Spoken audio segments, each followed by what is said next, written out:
Hoje é a nossa última aula do primeiro bimestre. Nessa aula nós iremos revisar as aulas anteriores, o que nós já estudamos, referente a ensino religioso. E na próxima aula a gente já começa o conteúdo do segundo bimestre. Então vamos lá. A gente falou no primeiro bimestre sobre várias coisas, né? Relatamos sobre quem é o nosso Deus, as evidências sobre a sua existência, como levar a confiar na Bíblia, como manusear também ela. Também falamos sobre como ajudar a fazer escolhas que nos trarão felicidade, mostrar que para Deus não há coisas difíceis e mostrar que a obediência a Deus traz recompensas maravilhosas. Aí nós relatamos algumas passagens bíblicas, né? Falamos também sobre a liberdade de crença, cada um tem a sua liberdade para acreditar no que, em quem quiser, segundo também as leis, segundo o que foi imposto. Nós falamos também sobre 2 Timóteo 3,16, que é o poder de Deus dentro da palavra, que diz: toda escritura divinamente inspirada é proveitosa, primeiro, para ensinar, segundo, para redarguir, terceiro, para corrigir e quarto, para instruir em justiça. Falamos também que para Deus não há coisas difíceis, como aquele relato em 2 Reis, lembra de capítulo 4, versículo 38 a 41?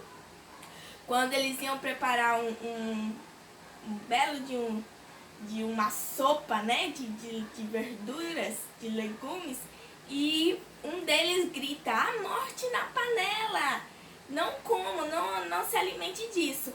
Mas então o profeta chegou e disse: traga a farinha. Colocou a farinha na panela e ali disse: agora podeis comer. Então uma farinha aparentemente trouxe o milagre, mas quem tirou realmente o veneno, claro que foi Deus, né? Então a situação pode parecer impossível, mas Deus chega na simplicidade e muda o contexto, né? Nós falamos também lá em Daniel capítulo 1, quando eles disseram não ao manjar. E por 10 dias eles comeram apenas legume e beberam água. E no final desses 10 dias, o seu corpo era mais forte, a aparência era mais bonita do que os outros que estavam alimentando com o manjar do rei. E nisso nós podemos aprender que as nossas escolhas determinarão o nosso futuro. Aí nós adentramos na outra aula sobre o capítulo 2, quando Deus revela um sonho ao rei Nabucodonosor. O rei Nabucodonosor tem um sonho, e nesse sonho ele não sabe nem o que sonhou, e queria o significado do sonho, que ele não sabia nem o que ele tinha sonhado, né? E deu a ordem para que todos descobrissem esse sonho. Só que ninguém conseguia descobrir qual era o sonho que o rei teve, muito menos seu significado. Quando foi dada a ordem dizendo que todos os sátrapas, todos iriam morrer.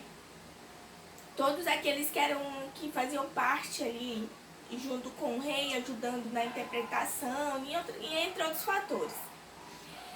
Então o Daniel descobre, né? Lembra que Daniel descobre e chega com o rei: rei, me dê essa noite que eu irei falar com Deus e a partir de então trarei o resultado.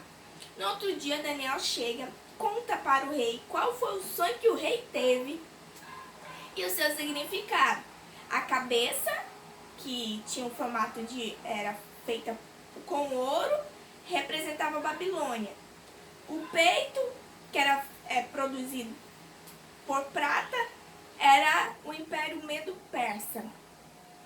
O ventre, produzido por bronze, era o Império Grego. As pernas, de ferro, Império Romano. E os pés, de ferro e barro, representavam o Império Romano restaurado. Ou seja, Daniel estava querendo dizer que um reino iria sobressair a outro reino, o mais fraco iria tomar posse do mais forte, e assim iria ser sucessivamente. Daniel capítulo 2, 34, 35 e 44, esses versículos dizem o seguinte: Depois que a estátua dos impérios das nações for esmiuçada pela pedra cortada sem auxílio de mãos, será estabelecido o reino de Deus na terra. Depois que traduziu esse sonho, então Daniel passou a ser reconhecido no palácio e o rei reconheceu o Deus a quem Daniel servia. Nós falamos também sobre Josué, que foi a aula passada, e as muralhas de Jericó. A gente sabe que as muralhas eram uma cidade fortaleza, né? Ela tinha aproximadamente, a cidade de Jericó, 32 quilômetros quadrados. A altura dela era de aproximadamente, um muro de Jericó era aproximadamente de 10 metros, a largura de 6 metros e com uma passarela de 4 metros. Então, assim, ela era uma fortaleza. Então, Deus deu a ordem para Josué. Para poder possuir essa terra que está sob promessa, né, que eu iria entregar para vocês uma terra que manava leite e mel, o povo de lá é corrompido, o povo de lá é pecador, mas a terra é abençoada.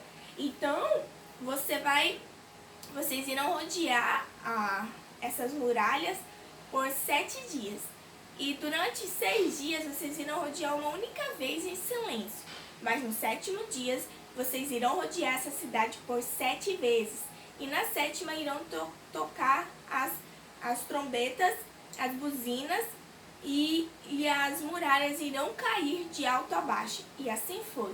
As muralhas no 7º dia, na 7ª vez que eles rodearam do 7º dia, caíram de alto a baixo e o nome do Senhor foi glorificado. Essas foram mais ou menos as aulas que nós comentamos, falamos outras coisas também sobre como Deus cuida de nós, sobre como a bondade do Senhor para conosco, mas hoje nós vamos fechar numa história em que foi realizada uma viagem bem diferente, em 2 Reis, capítulo 2, e o versículo 1 ao 18. Se você puder ir, tá bom? A gente sabe que ensino religioso, como a escola é de cunho cristão, a gente tem como base de aprendizado a Bíblia Sagrada, tá bom? E dentro da Bíblia a gente aprende as normas de convivência, as normas de conduta que a gente tem que ter para conosco, para com a família, para com a sociedade, para com o mundo de uma forma total. Então vamos lá. Na aula de hoje a gente vai fechar aqui em 2 Reis capítulo 2. O tema dessa passagem é Elias é elevado ao céu no carro de fogo. Aqui nós temos uma história de um homem que ele foi chamado por Deus desde o início, já com uma oração. Lá em 1 Reis, no capítulo 1 Reis, capítulo 17, ele já começa dando uma orientação dizendo que não vai chover. E por 3 anos e meio não choveu. Aí, essa questão de não chover trouxe ira para um rei chamado Acabe. Acabe ficou com muita ira dele e procurou matá-lo. Então, nessa busca de matá-lo, ele não conseguiu encontrar, mas Elias falou bem assim, olha, eu quero lá falar com o profeta, eu quero lá falar com Acabe, porque eu preciso dar ordem para ele. E nessa, ele se encontra com Acabe e diz para Acabe, Acabe, você tem afrontado Deus dos céus, e isso não é bonito. Então Acabe diz, mas quem orou para não chover, você. Como que você diz que eu estou afrontando Deus dos céus? Aí ele diz, vamos fazer um teste. A gente vai preparar um holocausto, vamos colocar lenha, vamos colocar um animal por cima, mas não vamos colocar fogo. O Deus que responder com fogo, esse será Deus. E assim foi. E lá em 1 Reis, no capítulo 18, onde começa a história aí do fogo, né? Então, eles pegaram 2 bezerros. Aí, o profeta Acabe, ele tinha 850 profetas. Você sabe o que é ter 850 profetas no comando dele? Pois então, ele tinha. Eram 450 profetas de Baal e 400 profetas de Azerá, que era da Jezabel, a esposa dele, né? E nessa foi. Só que o que aconteceu? Eles ficaram até meio-dia e orando e começaram a se cortar, os profetas. Começaram a se cortar para ver se caía fogo do céu, e não caía fogo do céu. Então, quando deu meio-dia, Elias perguntou para eles, né? Cadê o Deus de vocês? Cadê que não apresenta nenhuma resposta? E nada do Deus deles responder com fogo. Então Elias disse assim, olha, faz o seguinte, vamos reparar o altar do Senhor que está quebrado. Eles quebraram todo o altar e nada de fogo cair do céu. E Elias fez uma coisa fora do comum. Vocês digam pra mim, fogo e água combina? Não combina, né? Mas Elias fez um rego ao redor do altar e mandou encher 3 vezes de cântaros com água, até que a água escorria por volta do altar. E depois que ele fez isso, ele pegou 12 pedras que representavam as 12 tribos de Israel, montou o altar bonitinho, pegou o bezerro também, dividiu esse bezerro, ele cortou o bezerro também. Depois que ele fez isso, ele orou e disse assim, ó Senhor, Deus de Abraão, de Isaac e de Israel, manifesta-se hoje que tu és Deus em Israel, que eu sou teu servo, que conforme as tuas palavras fiz todas essas coisas. Responde-me, Senhor, responde-me, para que este povo conheça que tu, Senhor, és Deus, e que tu fizeste tornar o seu coração para trás. Aproximadamente, ele colocou 42 palavras no original. Foram as palavras, a sua oração foram em 42 palavras no original somente, aproximadamente. Foi a sua oração. Quando ele terminou de orar, não precisou se retalhar nem se cortar. A Bíblia fala que caiu fogo do céu. E o fogo do céu consumiu o holocausto, a lenha, a pedra, o pó e ainda lambeu a água que estava no rego. Quando os profetas viram isso, começaram a clamar, só o Senhor é Deus, só o Senhor é Deus. E a partir daquele tempo, o povo viu que realmente Deus era Deus na vida de Elias. Os profetas foram destruídos e Elias voltou, se ajoelhou, colocou seu rosto entre as pernas e orou para que a chuva voltasse de novo. E não é que a chuva voltou? A chuva voltou e ali eles entenderam que realmente Deus era Deus na vida de Elias. Enfim, o tempo passou, né? Elias continuou servindo a Deus. Só que agora chegou o tempo de Deus tomar Elias. E Deus falou para Elias que ele seria tomado, seria levado ao céu num redemoinho e que iria vir carros de fogo com cavalos de fogo. Imagina, carros de fogo com cavalos de fogo iria separar ele, se ele estivesse no meio de alguma pessoa, iria separar ele no meio dessas pessoas e ele iria subir ao céu no redemoinho.